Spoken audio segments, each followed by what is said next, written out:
पूरे सप्ताह के करंट अफेयर को एमसीक्यू के हेल्प से हम लोग रिवीजन करेंगे। 25 से भी ज़्यादा एमसीक्यू डिस्कस करने वाले हैं इस छोटे से वीडियो में, जो कि 6 से 12 जुलाई तक के सारे करंट अफेयर्स का रिवीजन होगा। तो let's begin with Pooja Singh. This is current affair with Pooja Singh. Let's begin guys. आज की तारीख है 12 जुलाई और देख लेते हैं पूरे सप्ताह हमने क्या पढ़ा है। तो पहले हम देखेंगे कि क्या क्या अपॉइंटमेंट हो चुका है लास्ट वीक में और जो एग्ज़ाम में आएंगे। तो रिसेंट जो अपॉइंटमेंट अभी हुए रिसेंट, देखो जो हमारी डिफेंस एक्टर है उसमें ज़्यादा अपॉइंटमेंट हुए हैं, तो पहले हम लोग उसको रिवीजन कर लेते हैं। देखो जनरल धीरज सेठ चीफ ऑफ आर्मी स्टाफ है, 30 जून को अपॉइंटमेंट हुआ था। जनरल NS राजा सुब्रमणी जो कि CDS है, वेरी वेरी इंपॉर्टेंट, 31 मई को अपॉइंटमेंट हुआ था, याद रखना नाम। एयर मार्शल आशुतोष दीक्षित हैं, आपको याद रखना है। ये हैं vice chief of the air staff, 1 जुलाई को अपॉइंट हुए थे। एयर मार्शल तेजिंदर सिंह 1 जुलाई को अपॉइंट हुए थे। ये भी आपके defence staff 2 chairman chief of staff committee हैं, तो वेरी इंपॉर्टेंट है। इसके अलावा जो अलग पर्सन्स जो न्यूज़ में रहे हैं, अपॉइंटमेंट रिसेंट हुआ है। विक्रम मिस्री 1 ईयर का इनको एक्सटेंशन मिला है, 2027 तक रहेंगे ये। फॉरेन सेक्रेटरी हैं इंडिया के। दूसरी बात हम देखें, तुषार मेहता, इनको 3 साल के लिए अपॉइंट किया गया सॉलिसिटर जनरल। राजेंद्र कुमार साबू जो कि एडिशनल चार्ज है आपके यूको बैंक के MD CEO भी हैं। सोमनाथ घोष अपॉइंट हुए हैं high commissioner of India Malaysia में। उमेश V वाघमरे अपॉइंटेड हैं आपके सेक्रेटरी, कहाँ पे, DST में, यानी department of science and technology में। प्रदीप कुमार त्रिपाठी 1 ईयर का एक्सटेंशन है लोकपाल ऑफ इंडिया में। तो जो भी कॉन्स्टिट्यूशनल पोस्ट इंपॉर्टेंट है वो है। देखो इंपॉर्टेंट डेट 11 जुलाई की बात करें तो वर्ल्ड पॉपुलेशन डे था। World population very important, UNFPA के द्वारा ये जो है वर्ल्ड वाइड मनाया जाता है पॉपुलेशन अवेयरनेस के लिए। 12 जुलाई को नेशनल सिंप्लिसिटी डे है।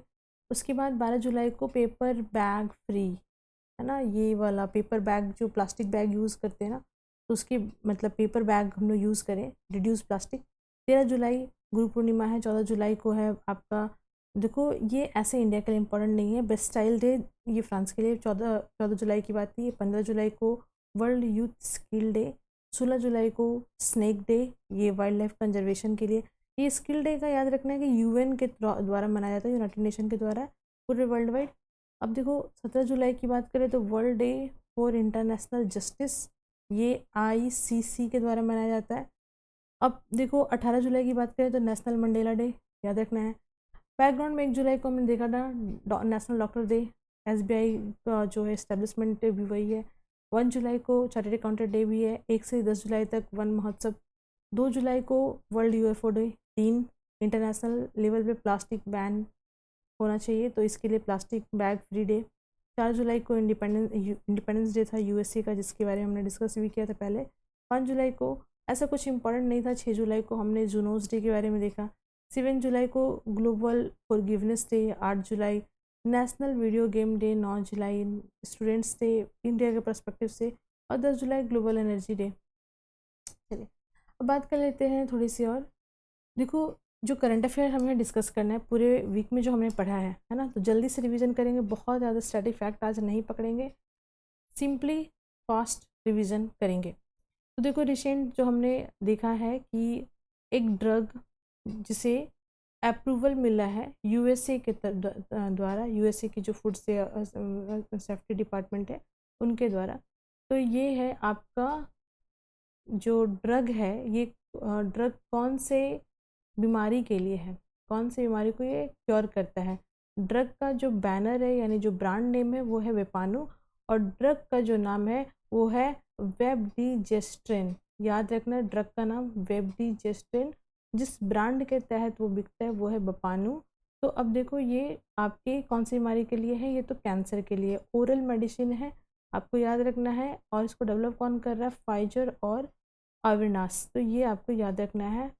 चलो नेक्स्ट बात करें, अभी तीजन भाई रिसेंटली उनका डेथ हुआ था, वो कौन से फोक आर्ट से संबंधित हैं, तो आपको याद रखना है इनका जो संबंध है छत्तीसगढ़ से है। पांडवनी जो फोक आर्ट है उनसे इनका संबंध है। इन्हें तीनों तरह के अवार्ड से सम्मानित किया गया है, पद्मश्री, पद्म विभूषण और विभूषण, तीनों ही अवार्ड इन्हें मिले हैं। और ये जो पंडावनी जो मतलब फोक आर्ट है, ये एक्चुअली में स्टोरी टेलिंग आर्ट है, महाभारत बेस्ड, जो कि मंदिरों में होता था। और बेसिकली ये जो है ना आपके जो मतलब उस टाइम पे जो छत्तीसगढ़ का एरिया है, छत्तीसगढ़ नियर बाई थोड़ा सा एमपी टच वाला जो एरिया है, वहाँ पे ये बहुत फेमस है। चलिए बात करते हैं, recently during India Australia annual summit कौन से जो मिनरल्स हैं उन पे बात हुई है और कौन से मिनरल पे बात नहीं हुई है। अब बेसिकली क्रिटिकल मिनरल्स की बात की जा रही है, तो आपको बताना है कि भारत और अमेरिका ऑस्ट्रेलिया के बीच में जो क्रिटिकल मिनरल्स डील हुई थी, उनमें से कौन सा जो एलिमेंट है या जो मिनरल्स है वो क्रिटिकल नहीं है।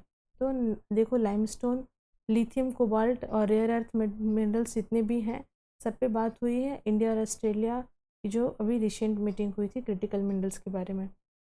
और आपको बता दें, लिथियम का उत्पादन जो है वो ऑस्ट्रेलिया में सबसे अधिक होता है और क्रिटिकल मिनरल्स बहुत ज़रूरी है ईवीज़ के लिए, है ना, इलेक्ट्रिक व्हीकल्स जो चलते हैं, बैटरीज के लिए, सेमीकंडक्टर के लिए। अच्छा, अभी हम लोग देखेंगे नेक्स्ट क्वेश्चन, इंडिया सेलिब्रेट किया ग्लोबल टाइगर डे। देखो, ग्लोबल टाइगर डे की बात करें तो 29 जुलाई याद रखना है। अब देखो, ये स्टार्ट हुआ था 2010 से, सेंट पीटर्सबर्ग टाइगर समिट हुआ था तब से। आईएनएस सुदर्शनी न्यूज़ में है और ये कहाँ पे कमांड है इंडियन नेवी में, तो साउदर्न नेवल कमांड है, 2012 से कमीशन है ये। ट्रेनिंग शिप है यूएसए के 250वें इंडिपेंडेंस में, वहाँ पे पार्टिसिपेट करके आई थी, ये आपको याद रखना है। इंडोनेशिया रिसेंटली फर्स्ट ऑर्डर किया है इंडिजिनस डेवलप्ड मिसाइल्स का, ये मिसाइल सिस्टम क्या है तो याद रखना है Astra air to air missile. Next देखो, भारत का पहला पूर्णतः महिलाओं द्वारा जो मैनेजमेंट है वो टाइगर रिजर्व कौन सा है जिसमें सारे के सारे स्टाफ जो है वो फीमेल है, तो सतकोशिया उड़ीसा में है, यहाँ के सारी स्टाफ जो है फीमेल है, क्योंकि टाइगर रिजर्व है बहुत इंपॉर्टेंट है। भारत में कितने टाइगर रिजर्व है जिनकी संख्या आपको याद रखनी वो है 58, ठीक है। चलिए, +2 डायलॉग क्या होता है, और +2 डायलॉग अभी रिसेंटली भारत ने कौन कौन से देश के साथ किया है। देखो, भारत ने क्वाड के सारे मेंबर के साथ +2 डायलॉग किया है, 2+2 dialogue, that is USA, Australia, Japan. देखो, 2+2 डायलॉग में हम जानते हैं 2 मंत्रालय इन्वॉल्व होते हैं, एक तो होता है हमारा डिफेंस और दूसरे होते हैं एक्सटर्नल अफेयर मिनिस्टर, ठीक है। चलिए, कौन सा नेवल एक्सरसाइज अभी ऑस्ट्रेलिया और इंडिया का रिसेंटली कंडक्ट हुआ है, तो याद रखना है आउस इंडेक्स, आउस AUS फॉर ऑस्ट्रेलिया और IND for India, EX for exercise. चलिए, लिविंग प्लानट रिपोर्ट कौन सी बॉडी जारी करती है, WWF। नेक्स्ट, अभी जो हमारा IOR रीजन है, that is the Indian Ocean Rim Association, इसका मुख्यालय कहाँ है, तो आपको याद रखना है इबेन, कहाँ पे, मॉरिशस में है। चलिए, which Indian organisation is responsible for hydrogenic survey and nautical chart, तो भारत में जो कौन सी बॉडी है वो हाइड्रोग्राफिक सर्वे करती है और नॉटिकल चार्ट प्रिपेयर करती है, तो इंडियन नेवी के अंदर ही आता है ये नेशनल हाइड्रोग्राफिक ऑफिस, वही ये कंडक्ट करती है। कौन सी सिटी, जो सिटी आपकी अभी रिसेंटली न्यूज़ में है, कोयम्बटूर, जहाँ पे वर्ल्ड लाइफ की मीटिंग हुई थी, तो ये कौन से नदी के किनारे बहता है, मतलब कौन सी नदी इस शहर के किनारे बहती है, सॉरी।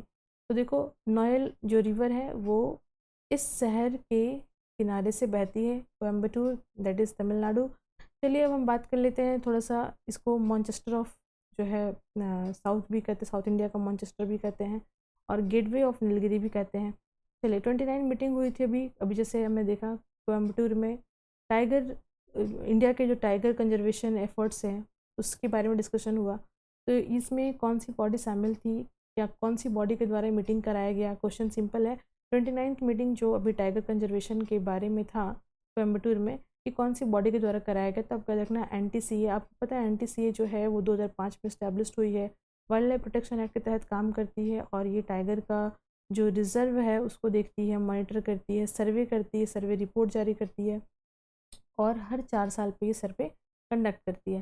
चलो, नेक्स्ट क्वेश्चन देखते हैं। प्रेसिडेंट ऑफ इंडिया ने रिसेंटली जो है एम्बेसडर्स, कौन कौन से देश के जो एम्बेसडर्स है उनका क्रेसिडेंशियल्स को एक्सेप्ट किया है। तो देखो, जो भी एम्बेसडर्स होते हैं वो जब दूसरे देश में अपना ड्यूटी ज्वाइन करते हैं तो वहाँ के जो हेड ऑफ स्टेट होते हैं उनको अपना परिचय पत्र देते हैं। तो अभी हम लोग देखेंगे जो मोजाम्बिक है, मंगोलिया है, बहामास है, ये जो है इनके जो एम्बेसडर है इन्होंने राष्ट्रपति जी को अपना परिचय पत्र दिया। 6 देश शामिल थे, याद रखना है, Mozambique, Nicaragua, Suriname, Gabon, Mongolia, Bahamas. ठीक है, चलिए नेक्स्ट बात करते हैं। अभी रिसेंटली डॉक्टर श्यामा प्रसाद मुखर्जी की जो है वो बर्थ एनिवर्सरी सेलिब्रेट की गई 125वीं। तो ये कौन से दल से संबंधित है? तो याद रखना है आपको भारतीय जनता पार्टी, क्योंकि जब जनसंघ था तो जनसंघ के फाउंडर मेंबर ये थे।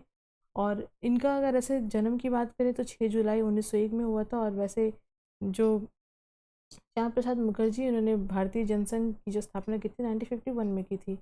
अभी हाल ही में किन राज्य की विधानसभाओं के लिए उपचुनाव होने हैं? तो बिहार, गुजरात और Madhya Pradesh. As such important नहीं, बट फॉर नॉलेज जानना है।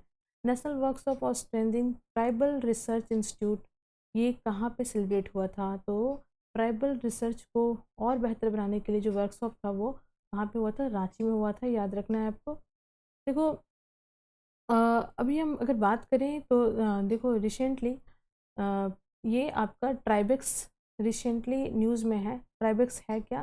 तो ट्राइबेक्स एक पोर्टल है ना। तो ट्राइबेक्स एक पोर्टल है और ये पोर्टल भी टीआरआई के द्वारा ही बनाया गया है, ताकि जो ट्राइब्स हैं उनको और डिजिटली उनको और मतलब इनकरेज किया जाए, उनको और पोटेंशियल प्रोवाइड किया जाए, है ना। तो ये डिजिटल लर्निंग प्लेटफॉर्म है। ठीक है, अब देखो ट्राइबेक्स डिजिटल लर्निंग प्लेटफॉर्म है, मिनिस्ट्री ऑफ ट्रैवल अफेयर के द्वारा लॉन्च किया गया था। टीआरआई के द्वारा मुख्य भूमिका थी इसकी। और आगे बात करते हैं नेक्स्ट हम लोग। देखो बहुत सारे आर्टिकल हमने पहले करंट अफेयर में डिस्कस किए हैं कि कौन कौन से ट्राइबल से संबंधित आर्टिकल जो एग्जाम में पूछते हैं। आर्टिकल 46 याद रखना है, ट्राइबल एजुकेशन के बारे में है, इकोनॉमी उनका इंटरेस्ट कैसा है, SC ST के बारे में।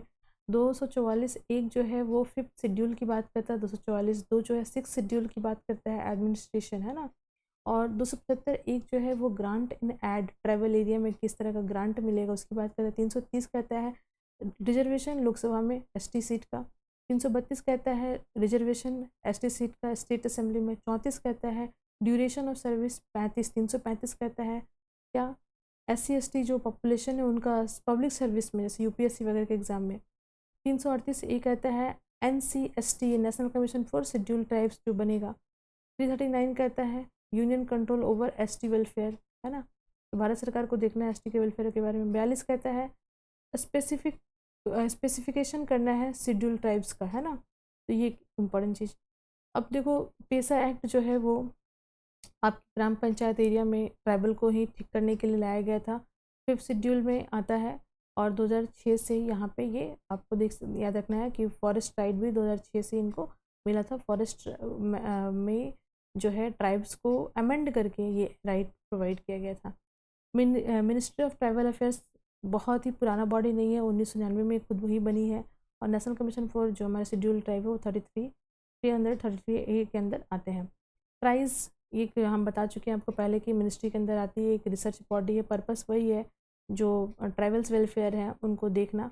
और आपको बता दें इनको ट्राइबल्स को अपलिफ्ट करने के लिए सेंट्रल गवर्नमेंट की योजना है सीड्स का मतलब हो गया scheme for economy empowerment of DNTs मतलब डी नोटिफाइड ट्राइब्स।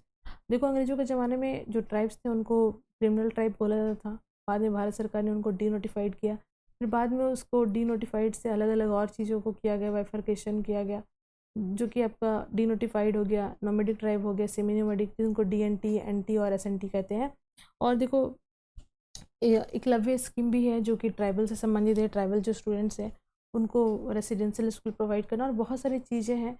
ठीक है, तो बहुत सारी चीज़ें बैकग्राउंड में वर्क करती है। नेक्स्ट बात करें, क्वेश्चन जो हमारा है BRICS women working group meeting अभी रिसेंटली हुआ था कहाँ पे?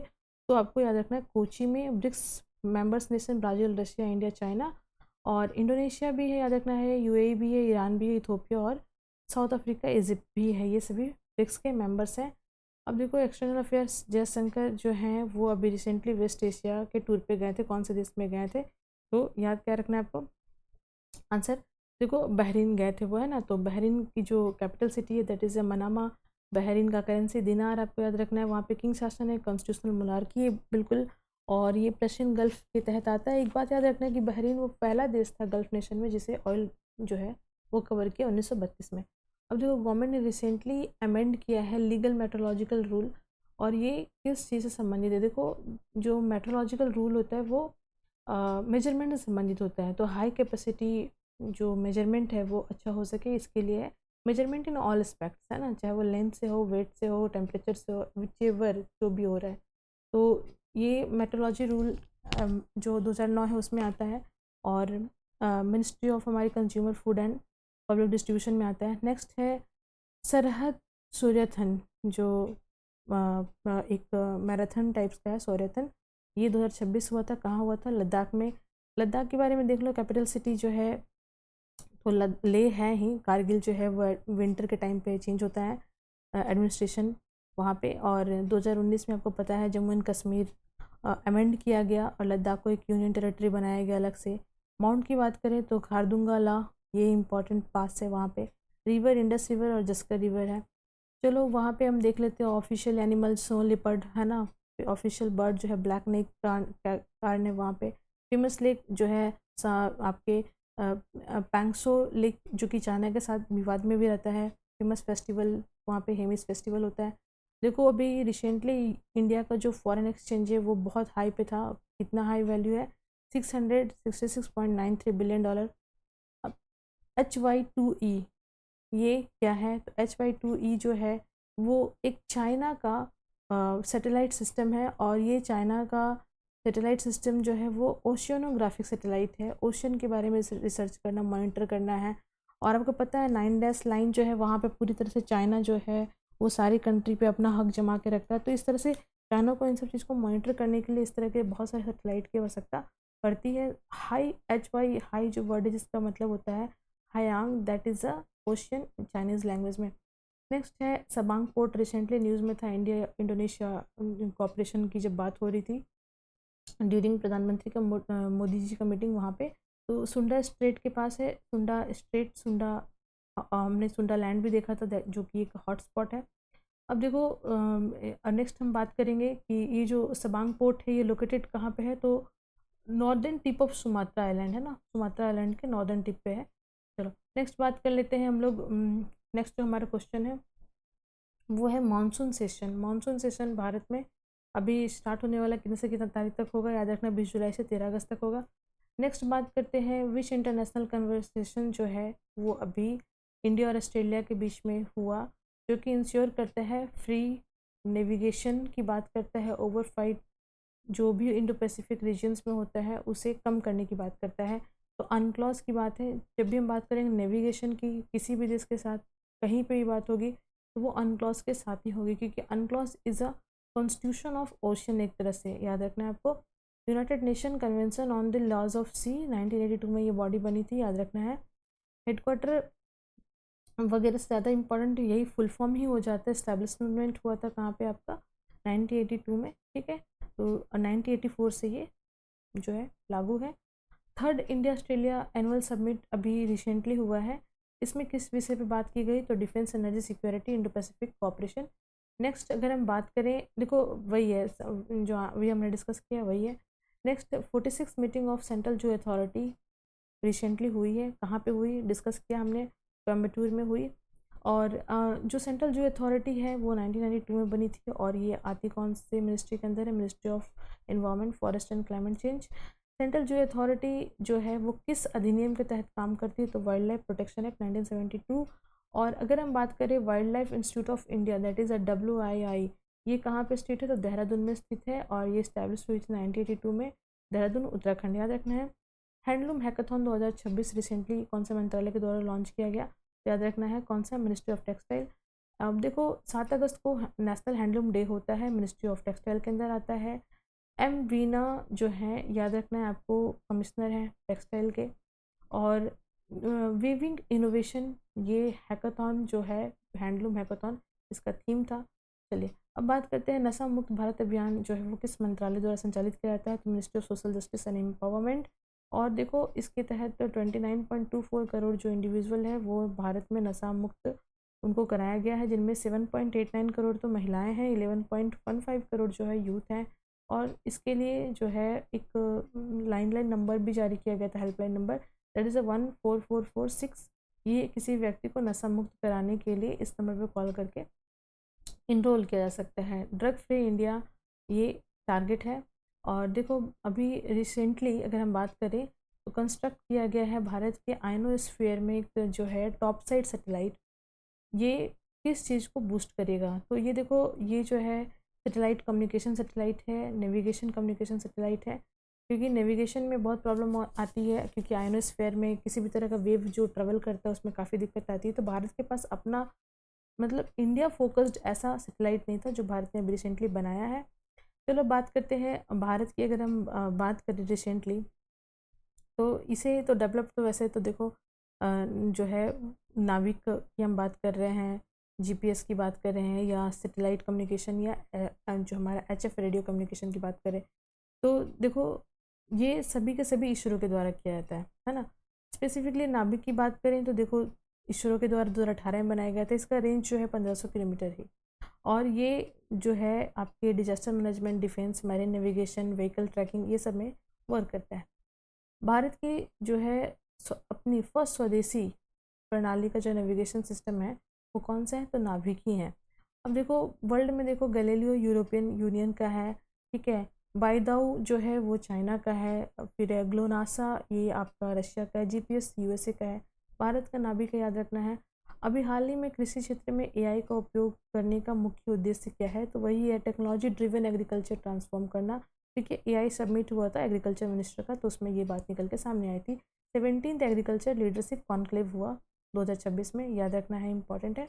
और मिनिस्टर कौन है हमारे, तो जितेंद्र सिंह यूनियन मिनिस्टर है हमारे एग्रीकल्चर मिनिस्ट्री को देखते हैं। और ये एग्रीकल्चर इकनॉमी, एग्री स्टार्टअप्स जो है वो एआई बेस्ड हो, इसके ऊपर ये चीज़ें थी। अब देखो नवी मुंबई को जो है रिसेंटली अभी नोटिफाइड कर दिया गया है कि वहाँ पे ड्रग सप्लाई हो सकता है, मतलब नवी मुंबई एयरपोर्ट का यूज़ किया जा सकता है ड्रग सप्लाई करने में। ड्रग का मतलब वो ड्रग नहीं, ड्रग का मतलब सारे मेडिसिन भी आते हैं, ड्रग्स उसको ही कहते हैं बेसिकली। अब देखो ये इसके लिए रूल में चेंज करना पड़ा, 1945 का जो ड्रग एक्ट है उसमें चेंज करना पड़ा। और इस तरह से कुल मिलाकर के भारत के पास 42 अभी ऐसे एयरपोर्ट हैं जहाँ पे एंट्री हो सकती है ड्रग्स की, और ताकि ये जो हमारा मेडिकल सेक्टर है, फार्मास्यूटिकल लॉजिस्टिक सेक्टर है, वो अच्छा से स्ट्रांग हो सके, याद रखना है आप। आयुष्मान आरोग्य मंदिर जो है रिसेंटली अभी न्यूज़ में है, क्योंकि वहाँ पे टीओटी चल रहा था, ट्रेनिंग, और जो मतलब एक तरह से जो इस सेक्टर में लगे हुए हैं वर्कर, हेल्पिंग वर्कर्स हैं, उनको पूरा ट्रेंड किया जा रहा था, तो इसलिए ये न्यूज़ में था। प्राइमरी फोकस इनका जो रहता है वो हेल्थ केयर रहता है, तो ये याद रखना है। आईटीगा ये न्यूज़ में है, क्या है, AITIGA is a ASEAN India trade in goods agreement, याद रखना है। 13 ASEAN India trade in goods agreement अभी रिसेंटली हुआ है, इसलिए न्यूज़ में था, एशियन कंट्रीज़ के साथ है। याद रखना है बेंगलुरु का जो आईएम बेंगलुरु है ना, आईएम बेंगलुरु जो है वो उसका एक्सटेंशन हुआ, ओवरसीज एक्सटेंशन हुआ, और इंडोनेशिया में नया खोला गया। आपको पता है मोदी जी ने अभी अनाउंसमेंट करके आया, जिसमें एशियन कंट्रीज़ को भी फ़ायदा मिलेगा, ठीक है। एशियन कंट्री में पाकिस्तान भी आता है, याद रखना है, इंडोनेशिया भी आता है। अब बात करें हाल ही में जो रशिया और भारत का आतंकवादी विरोधी गतिविधियों को रोकने के लिए जो मीटिंग हुई थी, इसमें सारे बॉडीज़ का नाम लिया गया जिसमें वो भारत और रशिया दोनों ही मेंबर्स हैं, एक्सेप्ट एक बॉडी को छोड़ के, वो है G20। अब देखो क्योंकि ये न्यूज़ में रहा था कि G20 का नाम नहीं लिया गया, मतलब G20 कंट्रीज़ में अगर कुछ हो आतंकवादी घटना तो भारत और रशिया कुछ नहीं करने वाला है, मतलब इस तरह की चीज़ें आई थी, नेगेटिव न्यूज़ था, बट इसको हमने पॉजिटिवली डिस्कस किया है। चलो अब हम बात करते हैं थोड़ी सी ब्रिक्स के नेशन के बारे में। हमने पहले डिस्कस कर लिया कि ब्रिक्स में कौन कौन से कंट्री आते हैं। अब देखो प्रधानमंत्री रिसेंटली अभी गए थे इंडोनेशिया, तो वहाँ पे प्रवनन जो मंदिर है वहाँ पे गए थे। तो प्रवनन मंदिर जो है वो त्रिमूर्ति से संबंधित है, जो है लॉर्ड शिवा, विष्णु एंड ब्रह्मा से संबंधित है। 240 मंदिर, मतलब मंदिर का वो श्रृंखला चैन है, और वो वहाँ का जो है आपका यूनेस्को वर्ल्ड हेरिटेज साइट है इंडोनेशिया का ये मंदिर, बहुत ही फेमस हिंदू मंदिर है। नाउ नेक्स्ट बात करें, उस्ताद बिस्मिल्लाह खां पुरस्कार इसको मिला है, किस क्षेत्र में मिलता है, तो देखो ये ललित कला अकेडमी के द्वारा दिया जाता है। उस्ताद बिस्मिल्लाह खां अवार्ड 2025 का अनाउंसमेंट आचार्य श्री रणछोड़ लाल जी गोस्वामी को मिला है, जो अहमदाबाद के रहने वाले हैं। इन्होंने जो है हवेली संगीत ट्रेडिशन में ये अवार्ड जीता है। हवेली संगीत ट्रेडिशन जो है वो ट्रेडिशनल म्यूजिक से संबंधित है, और ये जो है पुष्टि मार्ग सेक्ट, जो कि राजस्थान और गुजरात का एक सेक्ट है ना, तो उनसे संबंधित है। इसमें जो है म्यूज़िक, क्लासिकल म्यूज़िक और वर्शिप से संबंधित, एक तरह से समझो कि जो मतलब एक तरह से फोक ही समझिए गुजरात और राजस्थान का। तो ये आपको याद रखना है। और थोड़ा सा देखेंगे कि इंस्टीट्यूट के बारे में। संगीत कला एकेडमी 1953 में इस्टेब्लिश हुआ था, म्यूज़िक डांस एंड ड्रामा से संबंधित है। ललित कला एकेडमी 54 में, लेकिन ये विजुअल आर्ट से है। साहित्य कला में 54 से है, लेकिन इस्टेब्लिशमेंट, लेकिन ये लिटरेचर से संबंधित है। और ये IGNCA इनका आर्ट एंड हेरिटेज से 87 में ये बॉडी बनी थी। अब देखो, अकॉर्डिंग टू जो इंडिया बीज है, तो भारत में 2035 से 36 में कितना एनर्जी जो है स्टोर करने की क्षमता होगी, तो 888 गीगावाट एनर्जी स्टोर करने की क्षमता होगी। अभी एक ही गीगावाट आर जो है अब एनर्जी स्टोर कर सकते हैं। और BES जो है that is a battery energy storage system, ये याद रखना है। This is all about the current affair weekly revision. What you have to do, guys, to like, share and comment. Thank you. Thanks for